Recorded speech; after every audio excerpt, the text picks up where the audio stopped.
Hello welcome नमस्कार स्वागत है। मैं हूं अभिषेक और आप देख रहे हैं अभिषेक एकेडमी का यह ऑनलाइन यूट्यूब चैनल। दोस्तों, आज की वीडियो के माध्यम से पुनः आपके सेवा में मैं हाजिर हूं और आज की वीडियो जो होगी यूपी टेट पर्यावरण अध्ययन अर्थात ईवीएस पे रिलेटिव बहुत महत्वपूर्ण वीडियो होगी। आज की वीडियो में हम प्रैक्टिस सेट अर्थात केवल प्रैक्टिस करेंगे बिना टाइम लिए हुए। आज की वीडियो में आप 40 से ज़्यादा प्रश्नों को कवर करेंगे। चलिए आज की वीडियो को स्टार्ट करते हैं। आज की वीडियो का सर्वप्रथम पहला प्रश्न आप लोग देखेंगे।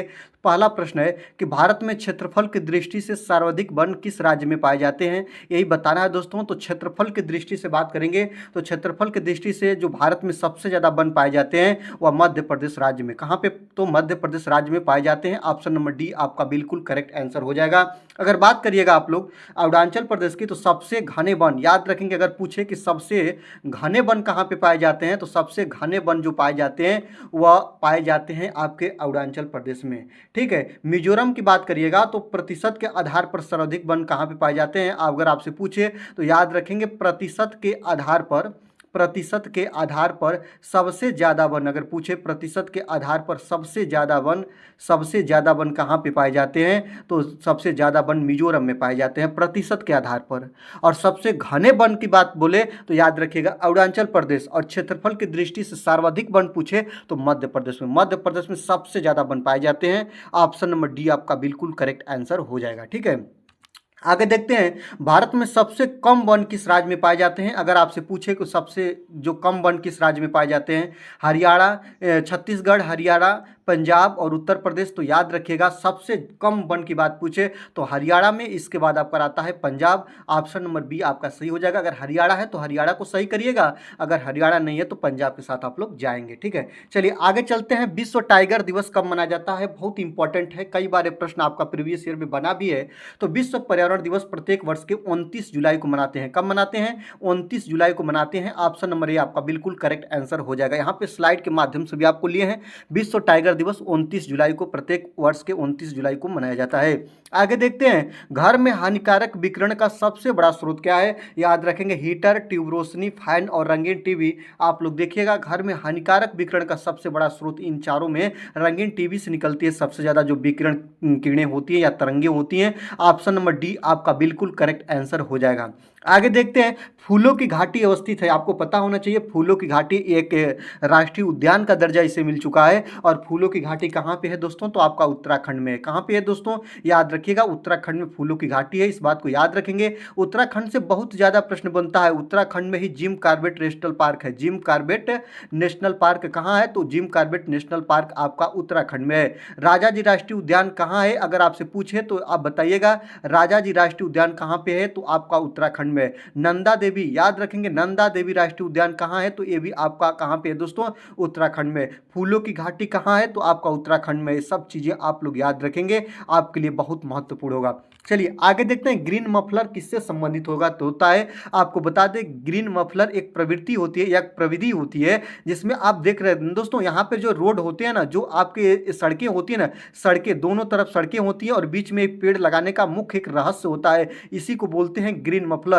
और सड़कों के किनारे जो पेड़ या पौधे या झाड़ियाँ क्यों लगाई जाती है, क्योंकि इस पे चलने वाले जो वाहन होते हैं ना, वाहन से जो ध्वनि निकलती है, इस ध्वनि को कम करने की एक प्रवृत्ति होती है जिसमें हम लोग सड़कों के किनारे लाइन से पेड़ पौधे लगाते हैं। और ये होता है ग्रीन मफलर किससे संबंधित है, तो ध्वनि प्रदूषण से। ऑप्शन नंबर सी आपका बिल्कुल करेक्ट आंसर हो जाएगा। इसलिए सड़कों के किनारे पर लाइन से पेड़ को लगाते हैं ध्वनि को कम करने के लिए।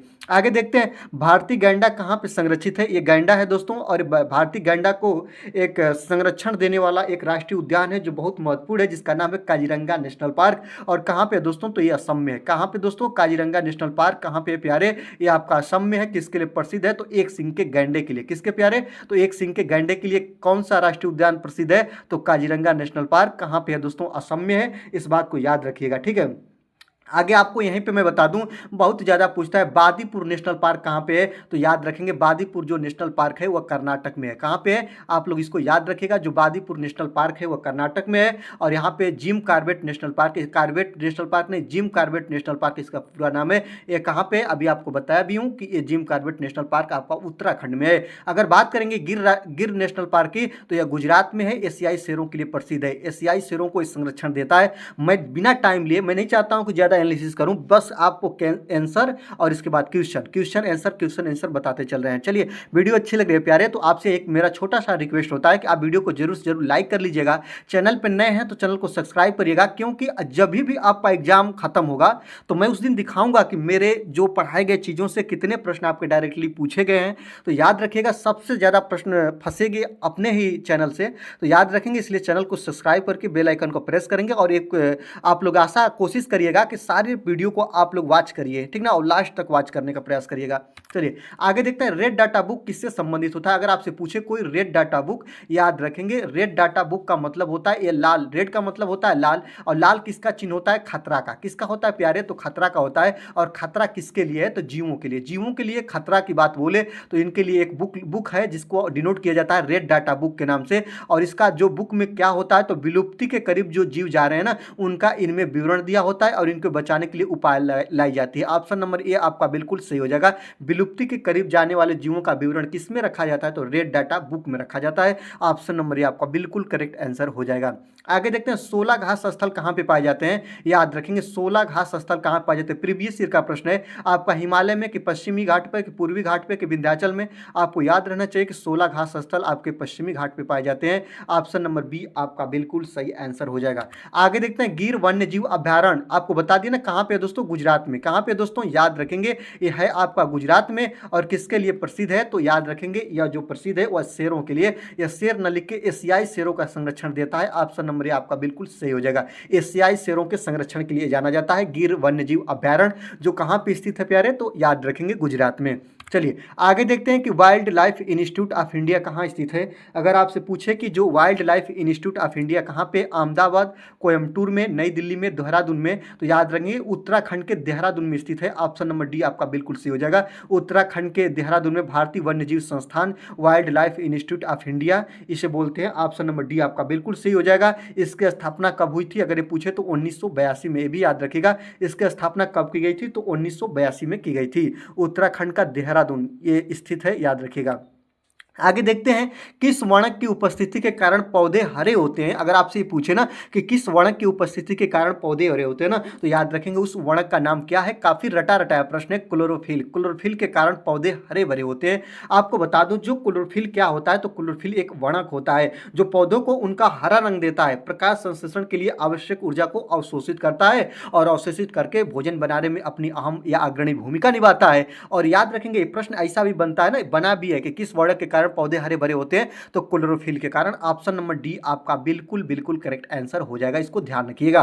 चलिए आगे चलते हैं, पर्यावरण संरक्षण अधिनियम कब बनाया गया था। तो पर्यावरण संरक्षण अधिनियम कब बनाया गया था, 1982 के 86 की आपका 90 की आपका 94। तो याद रखेंगे पर्यावरण संरक्षण अधिनियम 1986 में बनाया गया। क्यों बनाया गया, अगर कोई पूछे तो यह अधिनियम पर्यावरण की सुरक्षा और सुधार के उद्देश्य से संसद द्वारा पारित किया गया था। इसको याद रखेंगे कब पारित किया गया था, अगर संसद में पूछे तो आप लोग याद रखेंगे 19 नवंबर 1986 को। कब दोस्तों, तो 19 नवंबर 1986 को भारतीय संसद द्वारा इसे पारित किया गया। पर्यावरण संरक्षण अधिनियम, जो कि जीव जंतु हैं उनको सुरक्षा प्रदान करने के लिए यह अधिनियम लाया गया था। ऑप्शन नंबर बी आपका बिल्कुल करेक्ट आंसर हो जाएगा। आगे देखते हैं, दुधवा राष्ट्रीय उद्यान ये उत्तर प्रदेश के किस राज्य में है, किस जिले में है, सॉरी उत्तर प्रदेश के किस जिले में है। उत्तर प्रदेश तो राज्य ही है, आप लोगों को पता है। दुधवा राष्ट्रीय उद्यान किस राज्य में है पूछे तो आप लोग याद रखेंगे दुधवा नेशनल पार्क राष्ट्रीय उद्यान जो है आपका उत्तर प्रदेश में है, ये भी याद रखिएगा। और उत्तर प्रदेश के किस जिले में है, तो लखीमपुर खीरी में है। कहाँ पे दोस्तों, लखीमपुर खीरी में। ऑप्शन नंबर ये आपका बिल्कुल सही आंसर हो जाएगा। एक ये आपको बता दें, चंद्रप्रभा राष्ट्रीय जीव अभ्यारण्य कहाँ पे है, तो यह उत्तर प्रदेश के चंदौली में। ये भी आप चीज याद रखिएगा, ये याद रखेंगे ध्यान से। चलिए आगे चलते हैं, केंद्रीय नियंत्रण प्रदूषण बोर्ड की स्थापना कब हुई थी। अगर आपसे कहीं पूछे कि जो केंद्रीय प्रदूषण नियंत्रण बोर्ड की स्थापना आपका 1970 में कि 1972 में कि 1974 में कि 1984 में, तो आपको ध्यान देना होगा जो केंद्रीय प्रदूषण नियंत्रण बोर्ड की स्थापना की बात पूछे दोस्तों, तो 1974 में हुई थी। कब हुई थी, 1974 में। ऑप्शन नंबर सी आपका बिल्कुल करेक्ट आंसर हो जाएगा। यहीं पे मैं बता दूं, यूपी टेट का प्रीवियस ईयर प्रश्न है कि जो प्रदूषण की माप कौन करता है या प्रदूषण की माप की एजेंसी क्या है, तो केंद्रीय प्रदूषण नियंत्रण बोर्ड है, ये भी याद रखेंगे। प्रदूषण नियंत्रण या प्रदूषण की माप या जांच कौन करने का काम करता है, तो केंद्रीय प्रदूषण नियंत्रण बोर्ड होता है जो प्रदूषण का मापन करता है। एक चीज तो आप लोग याद रखेंगे। एक प्रश्न मुझे और यहाँ पे याद आ रहा है, बीओडी बहुत ज्यादा पूछता है, जो जल की पहचान, जल की शुद्धता की माप करते हैं, बायोलॉजिकल ऑक्सीजन डिमांड इसका फुल फॉर्म होता है। और जो जल में ऑक्सीजन की मात्रा की जांच करके हम लोग जांच करते हैं, तो शुद्ध जल की जांच किससे करते हैं या प्रदूषित जल की जांच किससे करते हैं, तो बीओडी के माध्यम से करते हैं। इस चीज को आप लोग याद रखिएगा। आगे देखते हैं, जलवायु परिवर्तन का कारण क्या होता है। अगर आपसे पूछे तो जलवायु परिवर्तन के कारण ग्रीन हाउस गैसें बिल्कुल होती हैं, ओजोन परत का क्षरण ये भी होता है प्यारे, प्रदूषण ये भी होता है। तो उपरोक्त सभी के साथ जाएंगे। जलवायु परिवर्तन में ये तीनों आपके लिए उत्तरदायी हैं। ऑप्शन नंबर डी आपका बिल्कुल करेक्ट आंसर हो जाएगा। आगे देखते हैं, प्रथम विश्व पर्यावरण दिवस कब मनाया गया था। आपको पता होना चाहिए कि विश्व पर्यावरण दिवस कब मनाते हैं, तो प्रत्येक वर्ष के 5 जून को मनाते हैं। ये प्रश्न आप तो याद ही रखेंगे, लेकिन पहली बार कब मनाया गया था, तो 1973 से प्रवृत्ति चल रही है, 5 जून 1973 को मनाया गया और इसी कारण प्रत्येक वर्ष को मनाया जाता है। ऑप्शन नंबर बी आपका बिल्कुल सही हो जाएगा। वर्ल्ड एनवायरमेंट डे के नाम से जानते हैं विश्व पर्यावरण दिवस। ऑप्शन नंबर बी आपका बिल्कुल बिल्कुल करेक्ट आंसर हो जाएगा। चलिए आगे देखते हैं, शुष्क बर्फ किसका ठोस रूप होता है। आपको पता होना चाहिए जो शुष्क बर्फ होता है ना, किसका ठोस रूप होता है, तो याद रखेंगे बर्फ अर्थात जल। जल जो ऐसा पदार्थ है ना दोस्तों, आपको पता होना चाहिए जल ऐसा पदार्थ है जो अपने जैव मंडल पर या जीव मंडल पर तीनों अवस्थाओं में पाई जाती है। कितनी अवस्था में, 3 अवस्था में। मतलब कि आपको पता होना चाहिए यह जो होती है वह ठोस अवस्था में भी पाई जाती है, आपका द्रव अवस्था में भी पाई जाती है, और आपका क्या दोस्तों, तो गैसीय अवस्था में भी पाई जाती है। तो याद रखेंगे शुष्क बर्फ किसका ठोस रूप होता है, तो याद रखेंगे कार्बन डाइऑक्साइड का, CO2 का। ऑप्शन नंबर सी आपका बिल्कुल बिल्कुल करेक्ट आंसर हो जाएगा। चलिए आगे देखते हैं, अखबार में कौन सा विषैला तत्व होता है। आपको पता होना चाहिए जो अखबार होता है ना, बार बार कहा जाता है, जैसे कि जो खाद्यान्न की चीजें होती हैं, आप देखे होंगे कि मार्केट में जो भी चीज खाने वाले तैलीय पदार्थ हो गए, या आप दुकान पर जाते हैं तो दुकानदार आपको उसी अखबार में कोई भी खाद्यान्न की चीजें दे देता है। लेकिन याद रखेंगे जो वह अखबार होता है, अखबार में जो स्याही का प्रयोग किया जाता है, अखबार पर क्या लिखा जाता है, न्यूज़पेपर। और न्यूज़पेपर पर आपको खाने के लिए वो चीजें, खाद्यान्न चीजें दे देता है।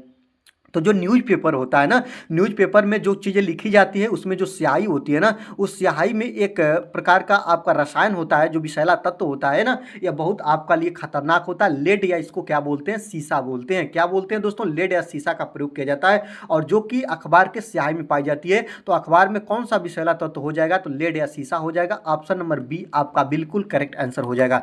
आगे देखते हैं 20 नंबर की बात करेंगे, घरेलू मवेशी। मवेशी का मतलब आप लोग देखेंगे जो गाय भैंस होती है ना, इनको मवेशी बोलते हैं। तथा आपका भेड़ किस हरित गृह गैस के उत्पादन के लिए उत्तरदायी होती है, तो जो हरित गृह गैसें होती हैं वह मुख्य रूप से 4 प्रकार की होती हैं, आपको पता होना चाहिए। और उन्हीं गैसों में कौन सी गैस है जो इसमें से है, आपका ओजोन है कि क्लोरोफ्लोरोकार्बन है कि आपका नाइट्रस ऑक्साइड है कि आपका मेथेन है। आपको यही बताना है दोस्तों, याद रखिएगा। मैं इस चीज़ों को बता दूं, आपका कौन कौन सी ग्रीन हाउस गैसें होती है, तो N2O भी होता है, आपका CFC क्लोरोफ्लोरोकार्बन भी होता है, आपका और क्या होता है, मेथेन भी होता है, और इसके बाद आपका एक और बच रहा है जिसको बोलते हैं कार्बन डाइऑक्साइड गैस। ये होती हैं, यह मुख्य गैसें होती हैं जो कि आपका कहाँ पे मिलती है, तो यही होती है हरित गृह गैस। याद रखिएगा, ग्रीन हाउस प्रभाव में गैसें अपना इफेक्ट डालती हैं, प्रभाव डालती हैं। तो घरेलू मवेशी हो गई या भेड़ जब पगुरी करती हैं या जब जुगाली करती हैं, पगुरी उसे हम लोग देसी भाषा में बोलते हैं या उसे हम लोग कहते हैं प्यारे जुगाली करना, तो उनके अंदर से मुख से सड़न के द्वारा एक गैस निकलती है जिस गैस का नाम है क्या, CH4 मेथेन। ये याद रखेंगे, यही निकलती है और ये ग्रीन हाउस गैसें हैं। ऑप्शन नंबर डी आपका बिल्कुल करेक्ट आंसर हो जाएगा। आगे देखिएगा, रक्त कैंसर किस औद्योगिक रसायन से होता है। अगर आपसे पूछे तो रक्त कैंसर जो होता है ना, वह बेंजीन किसके कारण होता है दोस्तों, बेंजीन की अधिक उपस्थिति, यह जो होता है ना बेंजीन होता है ब्लड में, जब बेंजीन की मात्रा मिक्स हो जाती है तब ब्लड कैंसर होता है, रक्त कैंसर होता है। ऑप्शन नंबर ए आपका बिल्कुल करेक्ट आंसर हो जाएगा। C6H6 इसको याद रखेंगे। आपको बता दूं, जो रैक कैंसर होता है ना वो बेंजीन से होता है, लेकिन बेंजीन आपको मिलने का स्रोत क्या है, जैसे कि आप लोगों को पता होना चाहिए, गैसोलीन हो गया, चाहे आपका सिगरेट के धुएं हो गए, आपका जैसे गोद हो गया, या पेट की सफाई करने वाले कुछ ऐसे रसायन होते हैं जिनका हम प्रयोग करते हैं ना, तो उनमें बेंजीन मिला होता है, और यह बेंजीन जब ब्लड के साथ मिक्स होता है तो रक्त कैंसर या ब्लड कैंसर का रूप धारण कर लेता है। ऑप्शन नंबर ये आपका बिल्कुल करेक्ट आंसर हो जाएगा। आगे देखेंगे 22 नंबर की बात करिएगा कि निम्नलिखित में से किस गैस को वायुमंडलीय प्रदूषक माना जाता है। वायुमंडलीय प्रदूषक किसे मानेगा?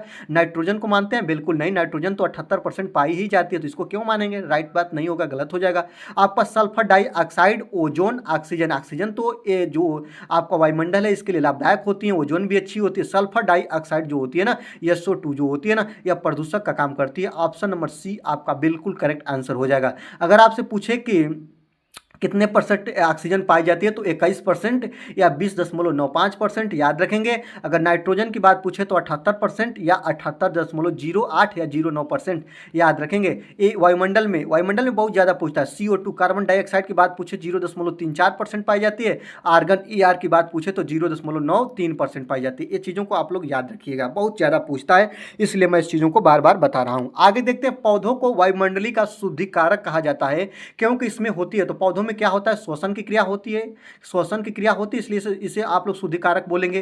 कि वाष्पोत्सर्जन की क्रिया होती है, इसलिए आप लोग उसको शुद्धिकारक बोलेंगे। कि प्रकाश संश्लेषण की क्रिया होती है, इसलिए बोलेंगे। कि ये सभी होती है, इसलिए बोलेंगे। याद रखेंगे 23 नंबर को बहुत ध्यान से आप देखेंगे तो आपको मिलेगा। बहुत लोग होंगे ये सभी के साथ जाएंगे, लेकिन ये सभी इसका बिल्कुल बिल्कुल गलत आंसर है। और जब गलत आंसर है तो ऑप्शन नंबर सी हो जाएगा। ये याद रखेंगे, पौधों को वायुमंडल का शुद्धिकारक कहते हैं। क्यों? क्योंकि प्रकाश संश्लेषण की पौधा क्रिया करता है, और जो मनुष्य होते हैं ना, CO2 का जो मुक्त करते हैं ना, उसका वह प्रयोग अपने प्रकाश संश्लेषण की क्रिया में करता है, और वायुमंडल को यह शुद्धिकरण करने का काम करता है। ऑप्शन नंबर सी आपका बिल्कुल बिल्कुल करेक्ट आंसर हो जाएगा। दोस्तों, आपसे रिक्वेस्ट होगा कि अगर वीडियो अच्छी लग रही है तो वीडियो को जरूर से जरूर आप लोग लाइक करिएगा। चैनल पर नए हैं तो चैनल को सब्सक्राइब कर लीजिएगा, बेल आइकन को प्रेस कर लीजिएगा। और आपके जितने भी फ्रेंडशिप में लोग जो कि यूपी टेट, सी टेट या आपके टीचर की तैयारी कर रहे हैं, उनको ये वीडियो आप लोग शेयर करके हमारी एक छोटी सी मदद भी आप लोग कर सकते हैं। चलिए आगे देखते हैं। 24 नंबर की बात करिएगा कि निम्नलिखित में से कौन सा अभ्यारण्य, याद रखेंगे, कौन सा अभ्यारण्य जंगली हाथियों के लिए प्रसिद्ध है? याद रखेंगे, जंगली हाथियों के लिए जो प्रसिद्ध अभ्यारण्य है ना, वह केरल का है। क्या दोस्तों? पेरियार। क्या है दोस्तों? केरल में स्थित है पेरियार जो अभ्यारण्य है ना, इसमें जंगली हाथियों के संरक्षण के लिए जाना जाता है। ऑप्शन नंबर डी आपका बिल्कुल बिल्कुल करेक्ट आंसर हो जाएगा। याद रखेंगे, यहाँ पे मैं आपको एक बात बता दूं, चंद्रप्रभा राष्ट्रीय उद्यान कहाँ है? तो याद रखेंगे यूपी के चंदौली में। ये जो वन्य जीव अभ्यारण्य है, याद रखिएगा। और बादीपुर पूछे तो बादीपुर राष्ट्रीय उद्यान कहाँ पे है? तो कर्नाटक में है। कहाँ पे है? कर्नाटक में है, ये भी याद रखेंगे। और मानस की बात बोलिएगा तो मानस राष्ट्रीय उद्यान कहाँ पे है? तो असम में है, याद रखेंगे। ये चीज़ों को आप लोग ध्यान रखते रहिएगा। आगे देखते हैं, धुएं से आंखों में जलन पैदा करने वाला होता है, कौन होता है? आपको पता होना चाहिए। जो धुएं से आंखों में जलन पैदा करे ना, वह जो होता है ना, आप लोगों को याद रखेंगे, CO होता है, कार्बन मोनोऑक्साइड गैस होती है, जो कि वाहनों के साइलेंसर से निकलती है। किससे निकलती है प्यारे? तो वाहनों के साइलेंसर से निकलती है। लेकिन इसमें CO तो दिया नहीं। अब जब CO नहीं दिया तो पर ऑक्सीएसिटिल नाइट्रेट होता है ना, याद रखेंगे। ऑप्शन नंबर बी आपका बिल्कुल करेक्ट आंसर हो जाएगा। कि जो आपका पर ऑक्सीएसिटिल नाइट्रेट जो होता है ना, वह धुओं से, इसके जो धुएं होते हैं ना, इससे आंखों में जलन पैदा होती है, और आंख से क्या गिरने लगता है? जल या पानी गिरने लगता है। ऑप्शन नंबर बी आपका बिल्कुल बिल्कुल करेक्ट आंसर हो जाएगा। और CO जो होता है ना, कार्बन मोनोऑक्साइड गैस बोलते हैं, ये भी विषैली गैस होती है, वाहनों के साइलेंसर से निकलती है। अगर वाहनों के साइलेंसर से बात आ गई तो वाहन ईंधन किसे बोलते हैं? तो कौन सी गैस वाहन का ईंधन होती है? तो CNG को भी बोलते हैं और LPG को भी, दोनों को बोलते हैं, लेकिन सबसे बेस्ट है CNG। जिसको क्या बोलते हैं? CNG से बहुत पूछता है, इसका फुल फॉर्म क्या है? तो कंप्रेस्ड नेचुरल गैस, या इसको क्या बोलते हैं? कंप्रेस्ड नेचुरल गैस, या संघनित प्राकृतिक गैस के नाम से इसे जानते हैं। और LPG का फुल फॉर्म पूछता है लिक्विफाइड पेट्रोलियम गैस, या इसको LPG के नाम से जानते हैं। इस बात को याद रखिएगा, इस चीज़ों को ध्यान रखिएगा। चलिए आगे चलते हैं। झूम खेती कहाँ पे होती है? तो याद रखेंगे, ये बहुत रटा रटाया प्रश्न है कि झूम खेती कहाँ होती है? पश्चिम बंगाल में, गुजरात में, मेघालय में, कि आपका असम में? तो भारत के जो पूर्वी राज्य है ना, पूर्वी राज्य जो भारत के आपके पूर्वी राज्य है ना, वहीं पे सबसे ज़्यादा जो होती है, क्या होती है दोस्तों? आपकी झूम खेती होती है। और पूर्वी राज्य में आपका बेस्ट होगा ऑप्शन नंबर डी आपका बिल्कुल इसका सही हो जाएगा, असम राज्य में। आगे देखते हैं, आगे बात करेंगे, Indian institute of forest management कहाँ पे स्थित है? अगर आपसे पूछे कि जो Indian institute of forest management कहाँ पे है दोस्तों, तो याद रखेंगे यह जो है ना, वह मध्य प्रदेश के भोपाल में है। ऑप्शन नंबर सी आपका बिल्कुल करेक्ट आंसर हो जाएगा। आगे देखते हैं, विश्व पर्यटन दिवस कब मनाया जाता है? तो प्रत्येक वर्ष के 27 सितंबर को। कब मनाया जाता है? बिना समय लिए हुए कवर कर रहे हैं दोस्तों। तो विश्व पर्यावरण दिवस प्रत्येक वर्ष के 27 सितंबर को मनाते हैं। ऑप्शन नंबर बी आपका सही हो जाएगा, इसको आपको याद रखना होगा। आगे देखते हैं माधव राष्ट्रीय उद्यान कहाँ पे है। अगर माधव राष्ट्रीय उद्यान के बारे में बात करें तो ये मध्य प्रदेश में है, ऐसे याद रखेंगे। यहाँ पे देखिएगा मध्य आपका क्या हो जाएगा, मध्य प्रदेश। और माधव राष्ट्रीय उद्यान कहाँ पे है, तो आपका मध्य प्रदेश राज्य में। ऑप्शन नंबर बी आपका बिल्कुल सही आंसर हो जाएगा। आगे देखते हैं सरिस्का राष्ट्रीय उद्यान कहाँ पे। अगर आपसे पूछे तो आप लोग तुरंत बताइएगा कि जो सरिस्का राष्ट्रीय उद्यान है वह आपका भारत के राजस्थान में स्थित है। ऑप्शन नंबर सी आपका बिल्कुल बिल्कुल करेक्ट आंसर हो जाएगा। इस चीज को आप लोग ध्यान रखिएगा। आगे देखते हैं WWF से क्या आशय है। यह प्रीवियस ईयर प्रश्न है कि WWF का फुल फॉर्म क्या होता है, यही बताना है दोस्तों। तो WWF का जो आशय होता है ना, वह क्या होता है, वर्ल्ड वाइल्ड लाइफ फंड होता है कि ये होता है कि आपका ये होता है वर्ल्ड वाइल्ड लाइफ फंड होता है। आपको याद ही है, काफी रटाया हुआ प्रश्न है। ऑप्शन नंबर सी, मैं कई बार इस चीज को बता दिया हूं कि W का full form world wild life fund होता है। ऑप्शन नंबर सी आपका बिल्कुल करेक्ट आंसर हो जाएगा। 33 नंबर की बात करिएगा। 33 नंबर क्या है कि भारत में राष्ट्रीय वन नीति कब शुरू की गई थी। तो याद रखेंगे जो भारत में आपका राष्ट्रीय वन नीति शुरू की गई थी 1953 में कि 55 में कि 52 में कि 54 में। याद रखेंगे भारत में राष्ट्रीय वन नीति का जो शुरुआत हुआ था वह 1952 में हुआ था। कब हुआ था, 1952 में। ऑप्शन नंबर सी आपका बिल्कुल करेक्ट हो जाएगा। आगे देखते हैं दोस्तों, विश्व वन्य जीव कोष द्वारा प्रतीक के रूप में किस पशु को लिया गया है, आपको पता होना चाहिए। और याद रखेंगे विश्व वन्य जीव कोष द्वारा प्रतीक के रूप में जो आप लोग देखेंगे तो प्रतीक की बात पूछेगा तो प्रतीक के रूप में किसे मान्यता दी गई है, तो पांडा को दी गई है। ऑप्शन नंबर ये आपका बिल्कुल सही हो जाएगा। लाल पांडा या पांडा, दोनों शब्द याद रखेंगे। लाल पांडा भी कहीं लिखा हुआ मिल सकता है या पांडा ही मिल सकता है। ऑप्शन नंबर ये आपका बिल्कुल करेक्ट आंसर हो जाएगा। आगे देखते हैं एक मार्क एक्ट भारत में कब लागू हुआ था, ये बात को आप बताइएगा दोस्तों। तो जो एक मार्क होता क्या है, सबसे पहले ये देखिए। तो जो एक मार्क होता है ना, जो खाद्यान्न की चीजें होती हैं या जो ब्रांड की चीजें होती हैं उस पर एक मुहर लगा होता है। जो मुहर लगा होता है, तो जो एक मार्क होता है ना वो शुद्धता के पहचान का चिन्ह होता है। अगर आपसे कोई पूछे कि एक मार्क क्या है,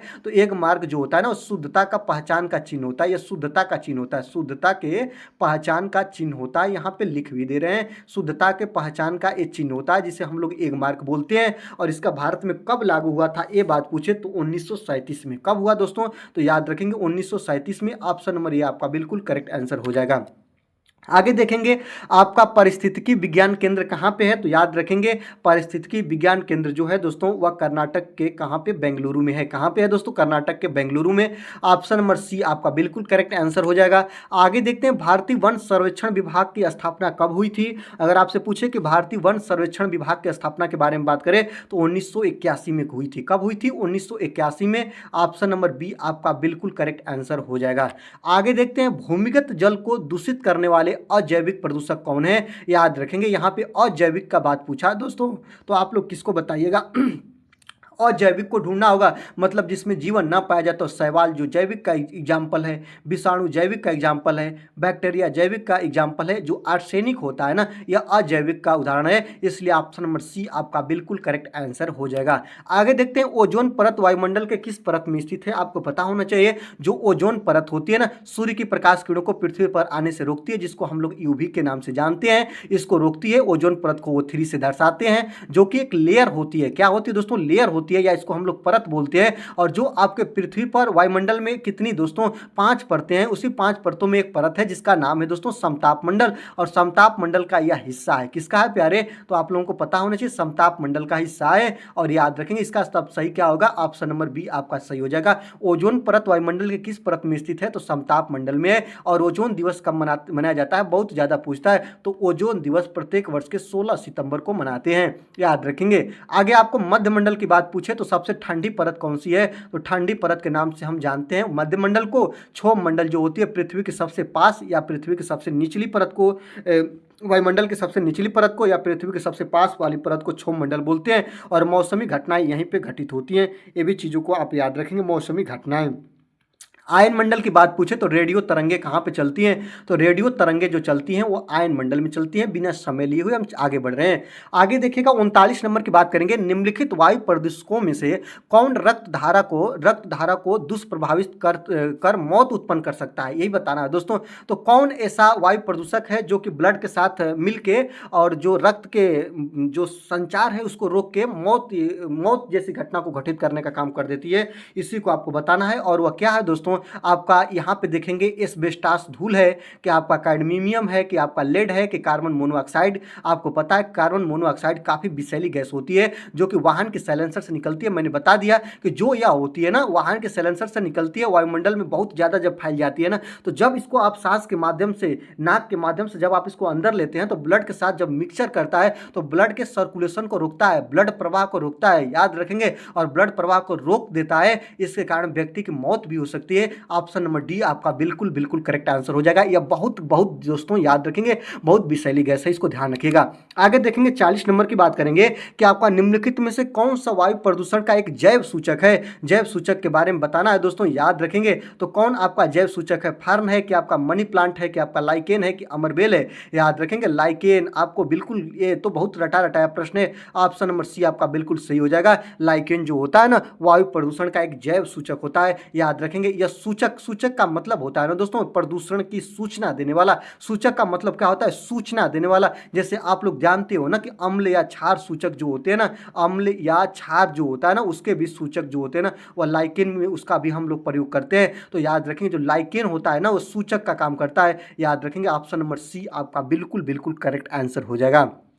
आगे देखते हैं, ओजोन परत में विशाल छिद्र कहां पर देखे गए थे? प्रीवियस ईयर प्रश्न है, याद रखेंगे। ये कहां पे देखे गए थे? तो ये आपका भूमध्य रेखा के पास देखे गए थे, कि अंटार्कटिका पे, कि आपका इंडोनेशिया में, कि मकर रेखा के पास ऑस्ट्रेलिया में। याद रखेंगे जो ओजोन परत का में विशाल छिद्र देखने को मिला था, जो कहां पे देखा गया था दोस्तों? अंटार्कटिका में। ऑप्शन नंबर बी आपका बिल्कुल बिल्कुल करेक्ट आंसर हो जाएगा। आगे देखते हैं, हमारे देश में वन महोत्सव दिवस कब मनाया जाता है? याद रखेंगे, आपको बता दूं, जो वन महोत्सव दिवस की बात पूछे आप तुरंत बताइएगा प्रत्येक वर्ष के कब दोस्तों? तो प्रत्येक वर्ष के जो जुलाई में पहला सप्ताह होता है ना, जुलाई का पहला सप्ताह होता है ना, जुलाई का यहाँ पे लिख दे रहे हैं दोस्तों, जुलाई का जो पहला सप्ताह होता है ना, इसको हम लोग वन महोत्सव दिवस के नाम से जानते हैं। मतलब 1 तारीख से लेकर आपका 7 तारीख तक का जो डेट होता है ना, इसको हम लोग मनाते हैं वन महोत्सव दिवस। और यहाँ पे सरकारों द्वारा या लोगों के द्वारा वृक्षारोपण का कार्य किया जाता है। और यह जो होगा, कौन सही हो जाएगा इसके अनुसार? आपका 1 जुलाई हो जाएगा। ऑप्शन नंबर डी आपका बिल्कुल बिल्कुल करेक्ट आंसर हो जाएगा। इसको आप लोग ध्यान रखेंगे दोस्तों। तो याद रखिएगा, आज के वीडियो के माध्यम से 42 प्रश्नों को हमने कवर किया। अगर वीडियो अच्छी लगी तो वीडियो को आप जरूर से जरूर लाइक करिएगा। चैनल पर नए हैं तो चैनल को जरूर से जरूर आप लोग सब्सक्राइब कर लीजिएगा, बेल आइकन को प्रेस करिएगा। और आज की वीडियो के माध्यम से बस इतना ही, दीजिए मुझे विदा। देखते रहिए अभिषेक एकेडमी। धन्यवाद।